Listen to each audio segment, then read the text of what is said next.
అమరావతి పిలువరా కమరావతి అంటే వాళ్ళ ఉద్దేశం ఏంటి? కమరావతి అంటే మా కమ్మలదే, కమ్మలని మా కమ్మల రాజధాని అని పిలువరా అంటుంది ఆమె రాజ్యసభలో. అంటే వాళ్ళ యొక్క కమ్మ పిచ్చి లేకపోతే ఆ కుల పిచ్చి ఎంత పైత్యంగా ఉందో అర్థం చేసుకోవచ్చు. ఈరోజు జనాలు ఎంత చీకొట్టినా ఆడ రాజధాని కట్టకండి రా ఆయన, 3 పంటలు పండే భూములు రా ఆయన, వద్దురా అంటే మేము ఆన్లే కడతామంటారు. మరి 7 ఏళ్లలో డెవలప్ చేయనటువంటి రాజధాని ఈరోజు వాళ్ళు పార్లమెంట్లో బిల్లు పాస్ చేస్తారట. ఆ బిల్లు పాస్ చేస్తే ఏమవుతుంది? రాజధాని నువ్వే డిక్లేర్ చేసి స్టేట్ మీద స్టేట్కే ఉంటుంది కదా రైట్స్. క్యాపిటల్ ఏడు ఉంటుంది అనేది గవర్నమెంట్ క్యాబినెట్ నిర్ణయం చేసి ఇదే క్యాపిటల్, ఈయనే ఉంటాం, ఈయనే ఇల్లులు కట్టుకుంటాం, లేకపోతే ఈయనే వరదలతో కొట్టుకపోతాం, లేకపోతే జనాలు ఉన్నా కానీ వాళ్ళు కొట్టుకపోయినా ఒక సంబంధం లేదని ఒక తీర్మానం చేస్తే అయిపోయాయి. దానికి ఏదో చేసి అటు ఇటు చేసి ఏదో జగన్మోహన్ రెడ్డి ఏదో తప్పు చేసినట్టు జగన్మోహన్ రెడ్డి మీద పడి ఏడవడం ఎందుకో నాకైతే అర్థం కాదు. ఎవరు చేసుకోవట్లే. అమరావతి పిలువరా కమరావతి అన్నటువంటి కమ్మ సామాజిక వర్గం అయిందట్టు. స్పెషల్లీ అక్కడ భూములు ఉన్నోళ్ళే పాపం, అందరికి అమ్మోళ్ళు కూడా కాదు.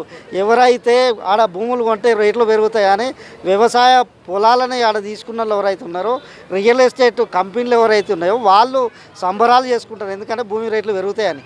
అది తప్ప సామాన్యులు అక్కడ ఒరిగేది లేదు, సామాన్యులు దాని గురించి ఆలోచించడం కూడా లేదు.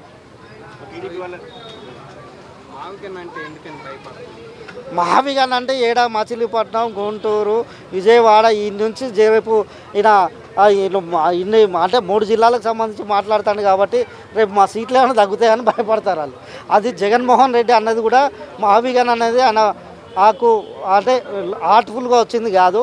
వీళ్ళు ఏదైతే రాజకీయం కొరకు అమరావతిని అంటున్నారో ఈరోజు ఆయన కూడా రాజకీయ ఉద్దేశంతో అన్నట్టుగానే చూడవచ్చు అది. ఎందుకంటే మావిగాన్ అనేది 40-50 కిలోమీటర్ డెవలప్ చేయడం అనేది కూడా అంత సాధ్యమయ్యేది కాదు. చేస్తే వైజాగ్లోనే చేయాలి, లేకపోతే ఒకవేళ విజయవాడనో లేకపోతే గుంటూరునో డెవలప్ చేస్తే ఒక క్యాపిటల్ సిటీగా నిలిచే అవకాశం ఉంటుంది. కానీ ఇట్లా 3 సిటీని కలిపే ప్రయత్నం చేసినా అంత సక్సెస్ఫుల్ అయ్యే అవకాశం అయితే లేదు.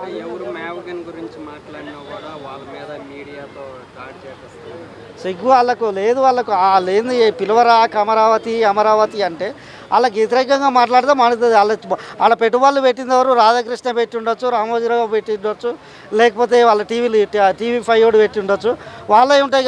వాళ్ళకు భయం అవుతూ ఉంటుంది, మా భూమి రేట్లు ఏడ తగ్గిపోతాయి. అది కాదు కదా. ఈరోజు జనాలకు ఉపయోగపడే పనులు చేయాలి తప్ప ఎవరికి ఉపయోగం ఆ భూములకు విలువ పెరుగుతుంది లేకపోతే రేట్లు పెరుగుతాయి ఈ మాటల కొరకు చేస్తే మంచిది కాదు. ఎవరు చేస్తారు?